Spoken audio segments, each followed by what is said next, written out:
Now, we listed a bunch of reasons why he's not doing good, but Zach, it sounds like you were kind of implying that you think it's also a talent issue with Zeke right now.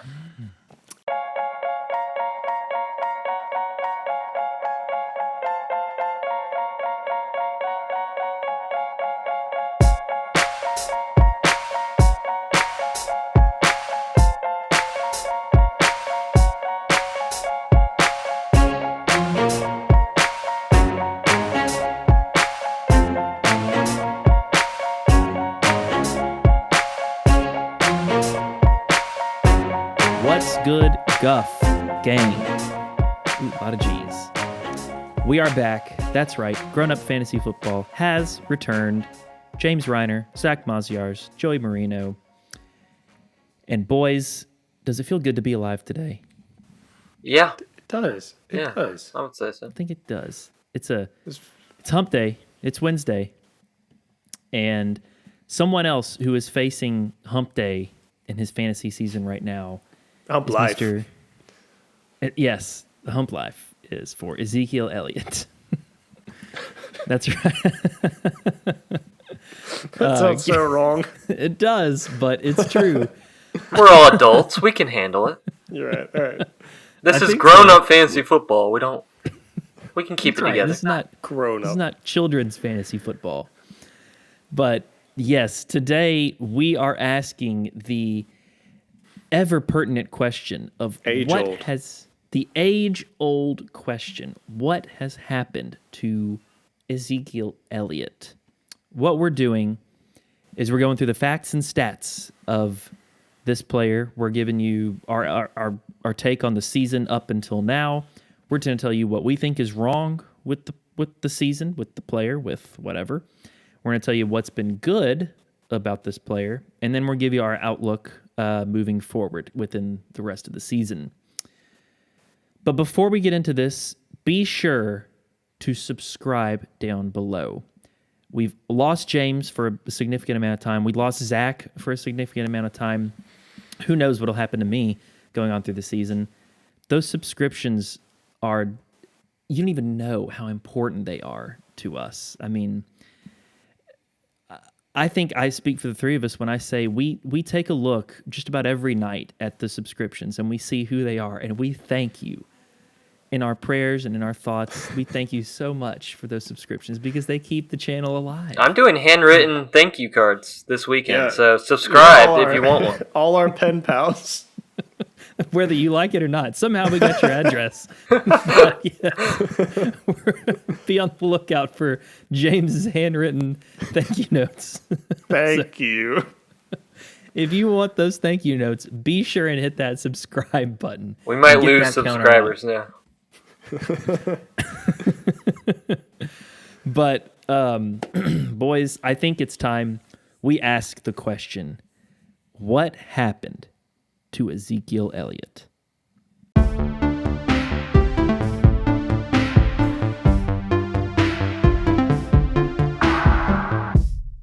All right, so Ezekiel Elliott, let me give you some straight Carfax right here. Let me show you the Carfax. Please. On the season, Ezekiel Elliott is the running back 5. He's had 150 carries for 572 yards, 5 touchdowns, and hitting that 3.8 yards per carry mark. In the receiving game, he's had 36 receptions on 49 targets for 238 yards with 1 tutter. He's had 30 red zone touches and is number 1 in goal line carries. What is going on with Ezekiel Elliott? Zach, what's been going on with Zeke from this season up until now? Well, Joey, it's funny you ask. It well, is. first First of all, goal line carries, that is a skewed stat. I feel like all of his stats are a little bit skewed because we could divide this up into a pre-Dak, post-Dak. Mm-hmm. Which we should. No, BDP before Dak Prescott. During Dak Prescott. During, I was going to say, DPD. I don't even know why I would say before. So, all right, so the goal line carries, looking at that, he had 13 in the first 5 games with Dak there. He only had 4 in the last 4 games without Dak, okay? a lot of the season, we can say this. You know, he had 4.02 yards per carry with Dak. Without Dak, 3.5 yards per carry. He has not had a game over 100 rushing yards all season. It seems like a lot of his production is actually coming from touchdowns too. Like we saw not a great efficiency even with Dak there, and he hasn't even topped a 100-yard game. So even in his good games, can we really contribute it to just touchdown production? And then, yes, he has been good at receiving, but now we're seeing it where Tony Pollard's kind of taking over more of that role. They're trying to lean a little bit heavier on Tony Pollard's side. So I think really a lot of this is split up between the during Dak and now without Dak kind of time frames. And it really skews this a lot because, yes, we are so used to Zeke being elite, but he hasn't played that elite this year. And, offensive line, yeah, banged up and stuff, but even with Dak there, you take away those touchdowns and you take away some of those receptions that he's not really getting anymore. Is this the same Zeke we're seeing? I don't know. What do you think, James? I think you hit the nail on the head. Exactly. No Dak really hurts him. And I don't want to skip a step, but again, to what's wrong, teams are seeing Andy Dalton or whoever playing quarterback, and they know the way to beat them is to stop Zeke and make that guy throw the ball. Mm-hmm. It's that easy. They're zeroing in on Zeke, and it's going to hurt him. Yeah. I think when Dak went down, I think the three of us in the entire fantasy community all thought the same thing. Okay, Zeke is going to get a ton of carries. We thought we would see the increase in carries. However, he's only had since Dak's injury, he's only had 12 carries in week, I think he was injured in week 5, so week 6 and week 7. And then week 8 and week 9, he had 19 and 18. So it went up, but he hasn't seen 20 carries since week 2. And he hasn't scored double-digit points since week 5, which was the Giants game. Zach, I think you're right. This is not the same Zeke we're used to seeing, that dominant running back. So what's wrong? Let's move into it. What's wrong with Ezekiel Elliott? One thing I think is it's been some tough matchups that he's played against.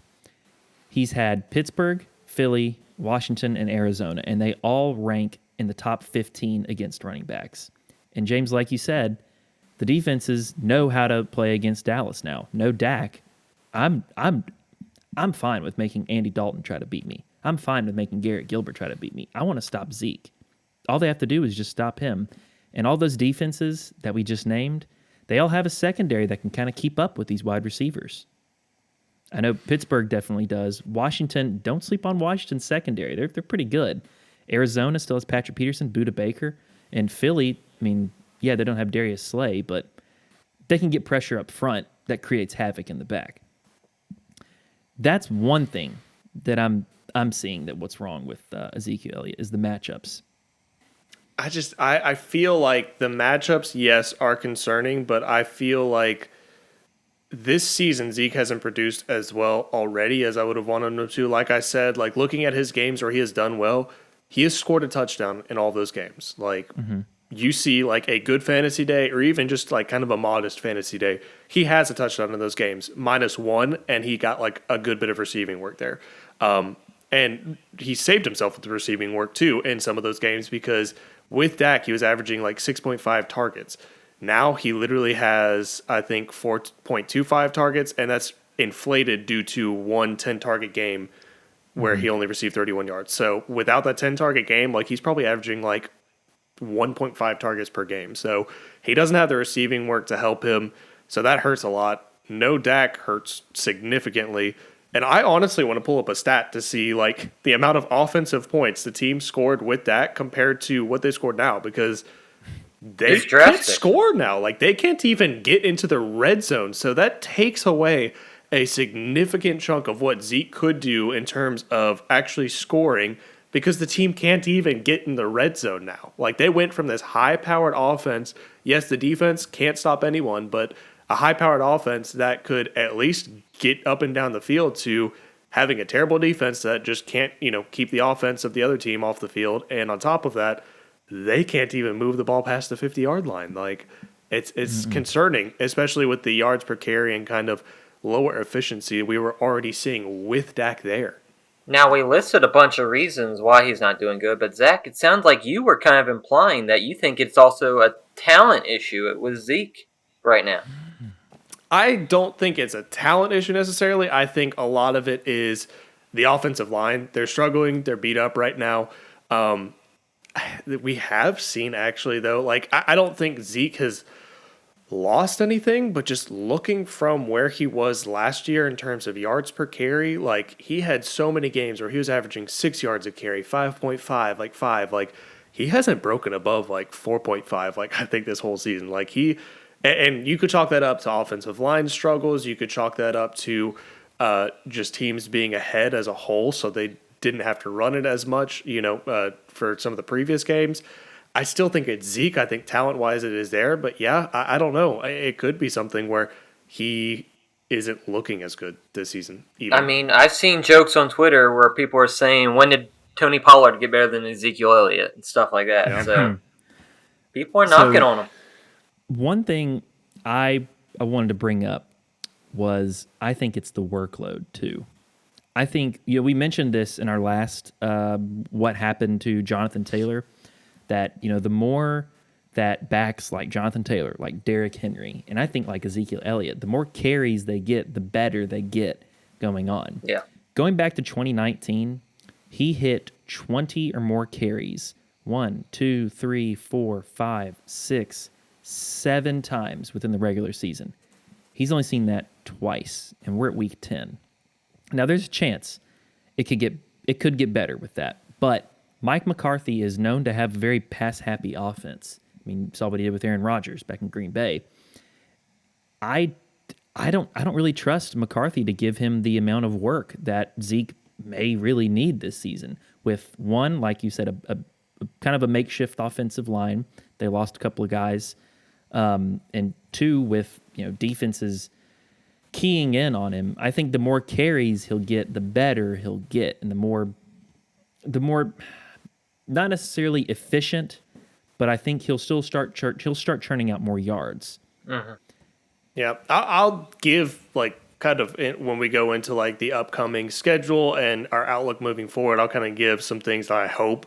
But I know you're talking about carries right now, but the last 2 games he had 19 carries and 18 carries. So sure, what more do you want to give the guy? I think know there's a lot. It's a vicious cycle though, because yes, like his QB, honestly, I'd much rather have Andy Dalton than the other QBs that they've been, having to start because Andy Dalton's out. So I think that's a huge jump right there. And the teams they've gone against have been good defenses. So it is a vicious cycle. But yeah, you see him with 19 carries and 18 carries in the last 2 games played. So it's like, at what point is it like, okay, he is getting enough carries, I think that was an interesting point you brought up about McCarthy, because let's think about to his career at Green Bay. When did they ever have a good running game? I can only remember 1 year with Eddie Lacy, and that was it.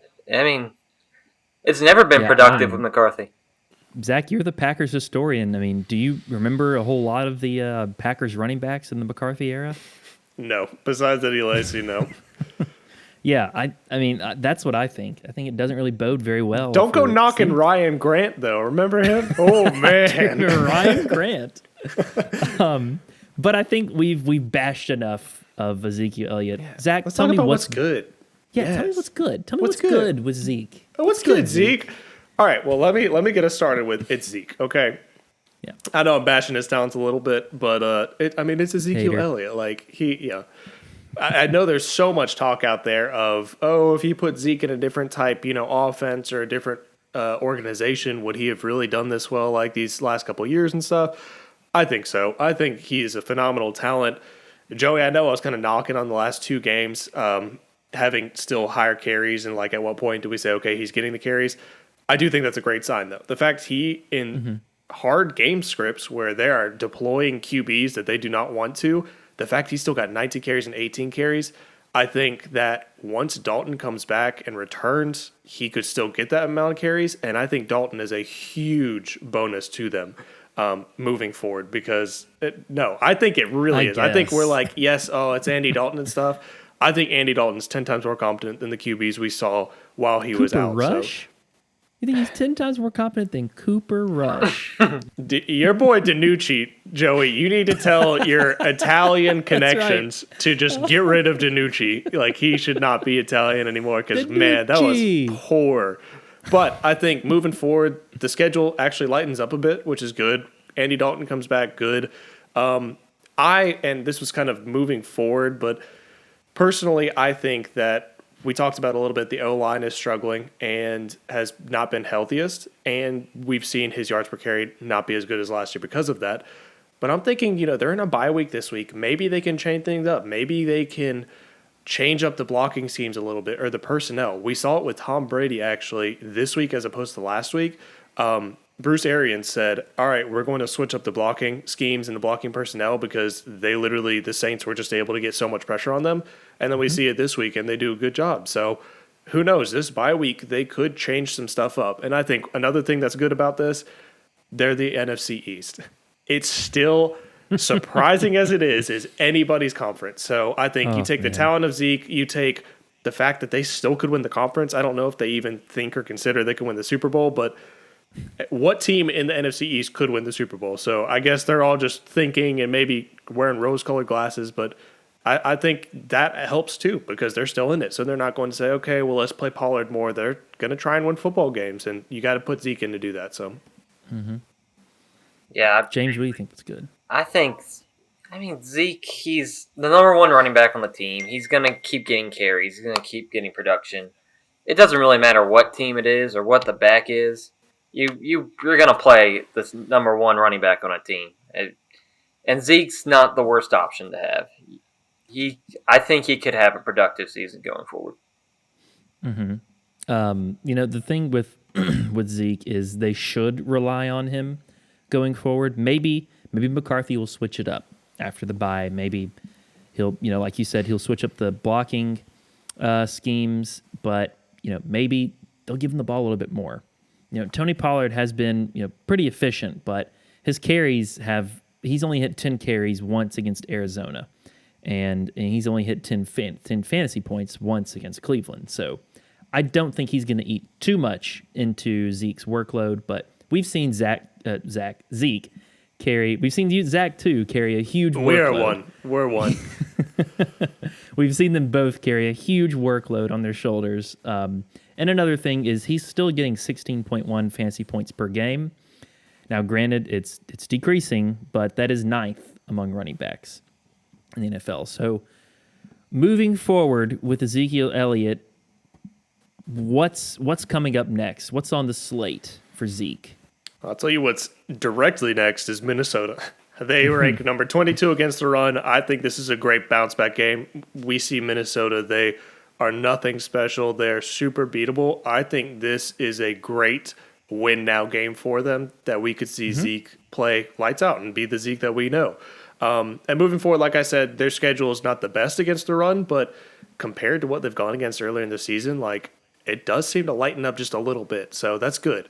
I also think that you bring in Andy Dalton. I don't care if you stack the box against Zeke because Andy Dalton's there and you can key in on the run. If Zeke's getting 20-plus carries, you never know what's going to happen. Teams already had to stack the box against Zeke and key in on Zeke, even with Dak in there, because they know how talented he is. So True.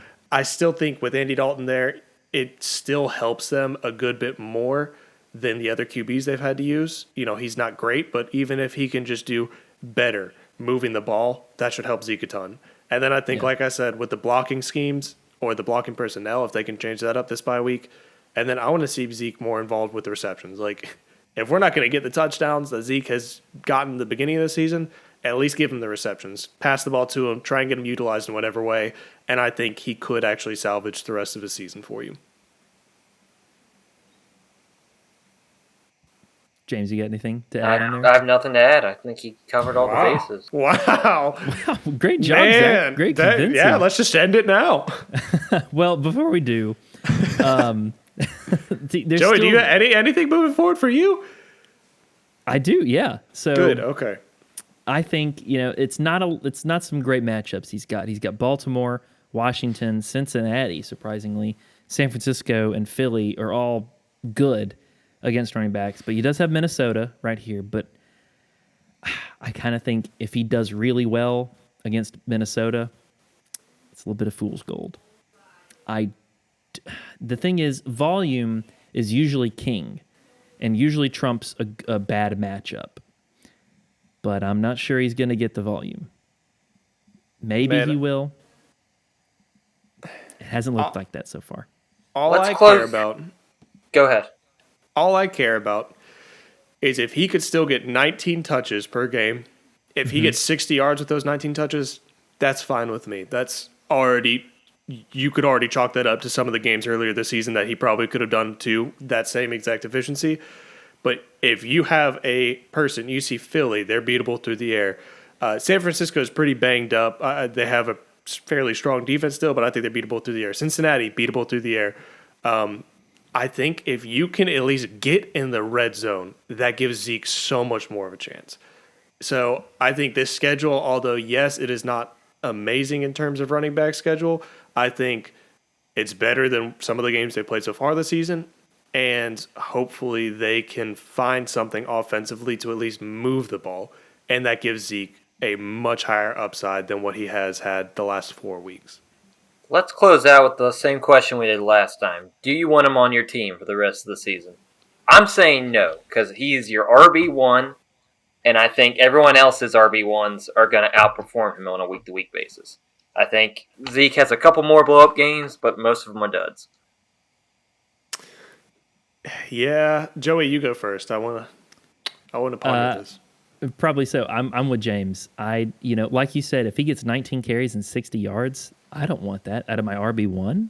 That's 6 points. If he gets a touchdown out of that, then it's 12 and it's a little more salvageable. But like you said, he's got to get into the red zone to get there. Do I think that Garrett Gilbert and Andy Dalton can get him into the red zone? Maybe.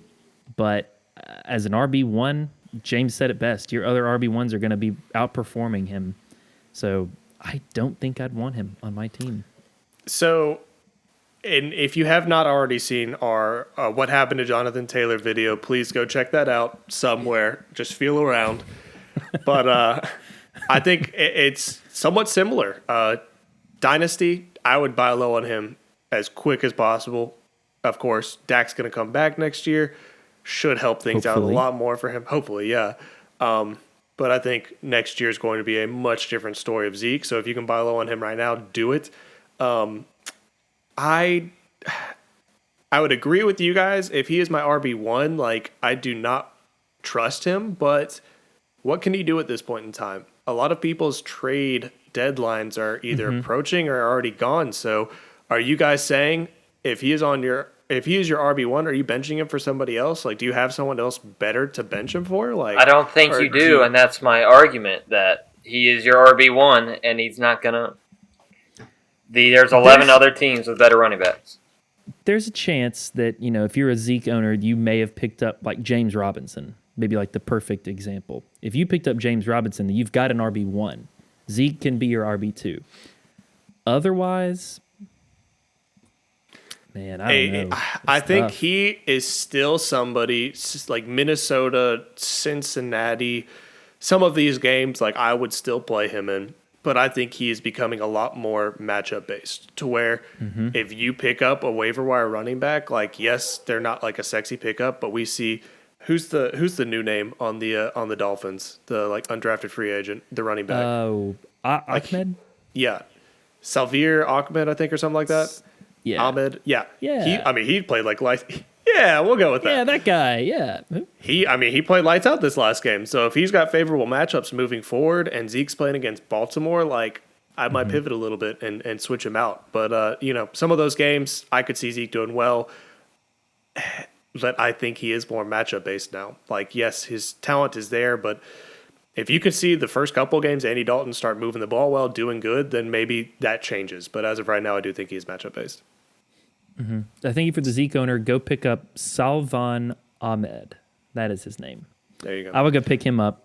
And handcuff Tony Pollard just in case things get even more out of hand. Yeah, if he's not already picked up and your trade deadline has not passed yet somehow, go pick him up. But I think that wraps it up for what we think has happened to Mr. Ezekiel Elliot.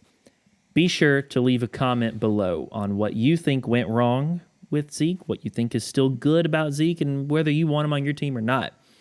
I think we said me and James don't want him. Zach, you do want No, him? I would rather not, no. There it is. All right, so we don't want Zeke. He's used goods. He's trash. But hey, be sure to leave a comment below. Be sure to like and subscribe. Go grow up and go get guffed.